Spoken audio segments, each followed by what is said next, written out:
నేను మీ పాండగురు. ఈరోజు నేను చెప్పబోతున్న topic components of the food. ఈ కాంపోనెంట్స్ ఆఫ్ ద ఫుడ్‌లో మనకి ఒక ఫుడ్‌లో ఏమేం పోషకాలు ఉంటాయి, ఏమేం విటమిన్స్ ఉంటాయి, ఏమేం న్యూట్రియంట్స్ ఉంటాయి, అవి మనకి ఎలా యూజ్ అవుతాయి, వాటిని మనం ఎలా కనుక్కుంటామని చెప్పి మనం తెలుసుకుంటాము. సో లేట్ చేయకుండా ఇప్పుడు స్టార్ట్ చేద్దాం. సో మొట్టమొదటిగా మనం ఏదైనా ఫుడ్ కనుక మనం తీసుకున్నట్లయితే దానిలో starch, protein, carbohydrates, fat, vitamins, minerals ఇలా చాలా ఉంటాయి.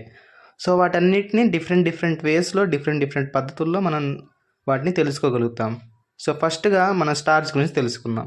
స్టార్చ్ కనుక మనం తెలుసుకోవాలని అనుకుంటే ఫస్ట్ ఆఫ్ ఆల్ మనం ఒక ఫుడ్ ఐటెంని తీసుకొని దానిపైన అయోడిన్ డ్రాప్స్ వేస్తే ఒకవేళ అది బ్లూ కానీ బ్లాక్ కానీ కనుక అయితే దానిలో స్టార్చ్ ఉంది అంటే అది కార్బోహైడ్రేట్స్ ఉన్నాయని చెప్పి మనం గమనిస్తాం.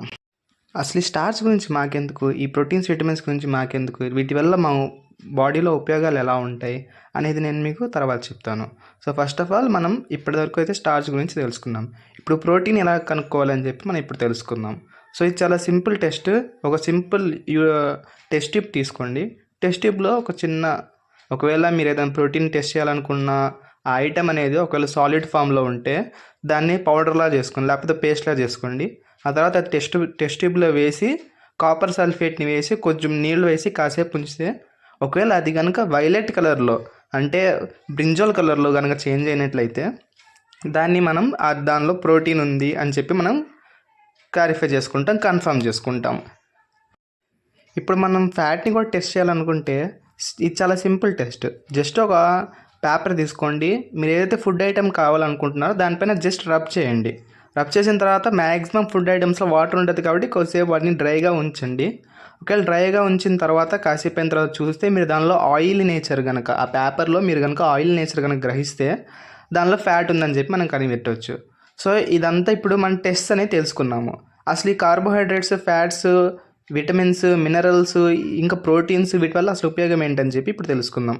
ఫస్ట్ ఆఫ్ ఆల్ కార్బోహైడ్రేట్స్ అనేవి మనకి ఎనర్జీ ఇస్తుంది. ఫ్యాట్స్ అనేవి కూడా మనకి ఎనర్జీ అనేది ఇస్తుంది. ఎందుకంటే ఫ్యాట్స్ ఇంకా మోర్ ఎనర్జీ అనేది ఇస్తుంది కార్బోహైడ్రేట్స్ కన్నా. ఇంకా అందుకే వీటి రెండింటిని ఏమంటారంటే ఎనర్జీ గివింగ్ ఫుడ్స్ అని చెప్పి టర్మినాలజీలో అంటారు. ఇంకా ప్రోటీన్స్ అనేవి మనకి ఏదైతే బాడీలో రిపేర్స్ ఉంటాయో, ఏదైతే డ్యామేజ్ అయిన పార్ట్స్ ఉంటాయో వాటిని రిపేర్ చేయడానికి యూజ్ ఉంటుంది. ఇంకా పిల్లలకైతే గ్రోత్కి చాలా యూస్ఫుల్గా ఉంటుంది. ఇంకా విటమిన్స్, మినరల్స్ గురించి ఇప్పుడు మనం తెలుసుకుందాం. సో విటమిన్స్ వల్ల మనకి చాలా ఉపయోగాలు ఉంటాయి. ఫర్ ఎగ్జాంపుల్ మనం ABCDE ఇలాంటి విటమిన్స్ అనేవి మనం చూస్తూ ఉంటాము. ఏ విటమిన్స్ అనేవి కళ్ళకి చాలా మంచిగా ఉపయోగపడుతుంది. డి విటమిన్ అనేది మనకి బోన్స్కి బాగా యూజ్ అవుతుంది. సన్ ద్వారా ఇది ఈజీగా లభిస్తుంది. మిల్క్, ఎగ్స్ ద్వారా కూడా లభిస్తుంది. ఇంకా సి విటమిన్ కనుక చూసినట్లయితే మనకి చాలా వరకు డిసీజెస్ని ఆపడానికి ఇది బాగా యూజ్ అనేది అవుతుంది. ఇంకా ఇలాంటి చాలా విటమిన్స్ గురించి మనకి చాలా హెల్ప్ఫుల్ ఉంటాయి. ఇంకా ఈ విటమిన్స్ కనుక తక్కువ అయితే మనకి చాలా ప్రాబ్లమ్స్ కూడా వస్తాయి. వాటి గురించి కూడా నేను ఎక్స్ప్లెయిన్ చేస్తాను. ఇంకా ఈ మినరల్స్ అనేవి ఏంటంటే మనకి మంచి ఆరోగ్యమైన ఒక మంచి హెల్తీ లైఫ్ని మెయింటైన్ చేయాలంటే ఈ మినరల్స్ అనేవి చాలా మంచి ఒక పెద్ద పార్ట్ని పోషిస్తుంది. ఒక మెయిన్ ఇంపార్టెంట్ థింగ్ ఏంటంటే ఫైబర్ అంటే సింపుల్గా రఫే చేస్తాయి. ఏదైతే ప్లాంట్స్ నుంచి, ఫ్రూట్స్ నుంచి, వెజిటబుల్స్ నుంచి వచ్చే రఫ్ పీచ్ పదార్థం అని చెప్పి మనం అంటూ ఉంటాము. దీని తర్వాత వాటర్ కూడా ఒక మంచి కాంపోనెంట్గా మనం చెప్పుకోవచ్చు. వాటర్ కూడా చాలా ఇంపార్టెంట్ పార్ట్ని ప్లే చేస్తుంది మన బాడీ యొక్క every kind of related thing గురించి. ఇప్పుడు బ్యాలెన్స్డ్ డైట్ గురించి నేర్చుకుందాం. ఇప్పుడు బ్యాలెన్స్డ్ డైట్ గురించి మనం తెలుసుకుందాం. ఈ బ్యాలెన్స్డ్ డైట్లో సింపుల్గా మీకు ఒక పదంలో చెప్పాలంటే ఏదైతే న్యూట్రియంట్స్ అయితే మనకు కావాలో, ఏదైతే మనకి ఇప్పటిదాకా చెప్పాను కార్బోహైడ్రేట్స్, స్టార్చ్, ప్రోటీన్స్ అవన్నీ అవి మరీ అంత ఎక్కువగా ఉండకూడదు, మరీ అంత తక్కువగా ఉండకూడదు. ఓకే, ఈ మరీ అంత తక్కువగా ఉంటే న్యూట్రియంట్స్ కనుక తక్కువగా ఉంటే మాల్ న్యూట్రిషన్ అంటారు, చాలా సీరియస్ ప్రాబ్లము.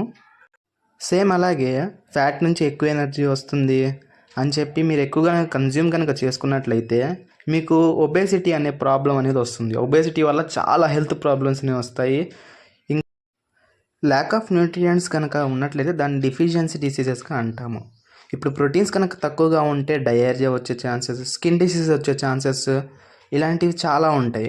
ఇంకా కార్బోహైడ్రేట్స్, ప్రోటీన్స్ రెండూ తక్కువగా ఉంటే చిన్నపిల్లలకి మెయిన్గా గ్రోత్లో చాలా ఎఫెక్టివ్గా తగ్గుదల అనేది మనకు కనిపిస్తూ ఉంటుంది. వాళ్ళు సన్నగా అయిపోవడం, బక్కగా అయిపోవడం ఇలాంటివి కనిపిస్తూ ఉంటాయి.